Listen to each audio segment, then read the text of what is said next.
में जब दिया लगाओ और मंदिर में जब दीप प्रज्वलित करो, उस समय पर जब मंदिर में दीप लगाएं और मंदिर में जब दिया प्रज्वलित करें, अगर गोल बाती है तो वो तो दिए के बीच में ही होगी, फूल बाती है तो वो दिए के बीच में होगी। और मान लो अगर लंबी बाती लेकर गए हो, लंबी बाती को लेकर पहुँचे हो, तो अगर दीप लगा रहे हो, कामना रख कर लगा रहे हो कि मेरी ये कामना है, तो वो दीप का, बाती का मुख अपनी ओर रखना, पर कोई कामना नहीं। हम भगवान को केवल इसलिए रिझा रहे हैं कि मेरा भोलेनाथ मेरा भंडार भरे और मेरे घर में सुख समृद्धि दे। तो दीप की बाती का मुख भगवान की ओर होना चाहिए कि हमने तेरे भरोसे पर छोड़ दिया। अब हम किसी से नहीं पूछेंगे कि हमें क्या करना है, ये दीप की जो बाती का मुख है वो आपकी ओर है। अर्थात मेरा जो जीवन है, मेरा जो संपूर्ण परिवार है, मेरा जो कुटुंब है, मेरा जो कबीला है, मैं जिस घर में निवास करती हूँ, मैं जिस घर में रहता हूँ, उस घर का संपूर्ण कारभार सब तुम्हारे भरोसे पर है। तो बाती का मुख कहाँ हो गया? भगवान की ओर हो गया। बाती का मुख फिर भगवान की ओर। पर ज़्यादातर लोग दिया जो लगाते हैं ना, वो अपनी ओर बाती करके ही लगाते हैं। मतलब इनकी कामना चलती ही रहती है 24 घंटे।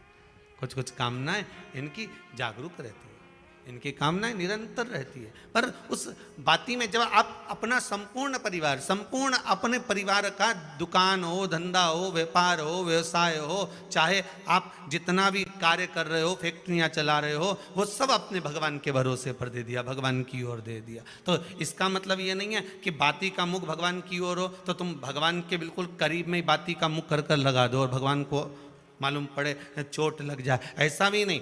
जब भी दिया लगता है, आप बहुत ध्यान देना महाराज, अगर भगवान जिस स्थान पर बैठे हुए हैं, अगर दिया हमको रखना है, भगवान जहाँ विराजमान है, दीप जब भी रखा जाता है भगवान के सामने, तो अपन जहाँ विराजमान है उससे भगवान और अपने बीच में कम से कम 2 बीता की दूरी तो होना ही चाहिए, जिससे भगवान को भी चोट ना लगे, भगवान को भी घात ना लगे।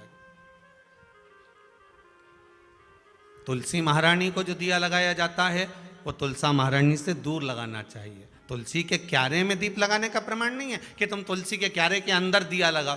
पहले तो ऐसा नियम था कि तुलसी का जो क्यारा बनता था उसमें एक नीचे अलग से दिया रखने की जगह बनती थी, तो उसमें दिया रख दिया जाता था। आज के ज़माने में इतनी जगह ही नहीं कि वह में रखो, तो लोग वो कुंडा में धर के आ जाए। अब वो कुंडी में रख के आए, मालूम पड़े तुलसी महारानी का पत्ता मुरझा जाता है, तुलसा महारानी भी ऐसी मूर्छित हो जाती है, तुलसा महारानी भी चारों तरफ से वो दिए की लो से जल जाती है। ऐसा दीप लगाने का कोई फायदा नहीं, ऐसे दीप की कोई महत्वता नहीं है। किसी को कष्ट देकर, किसी को परेशान कर कर, देवता हो चाहे आप हो, आप किसी को कष्ट देकर, किसी को परेशान कर कर अगर भजन कर रहे हो तो उसका कोई सुख नहीं है हमारा, उसका कोई आनंद नहीं है। किसी को भी कष्ट देकर अगर आपने भजन भी किया, यज्ञ भी करा, दान भी करा, पुण्य भी करा, सत्कर्म भी करा, भजन भी करा, उसका कोई तत्व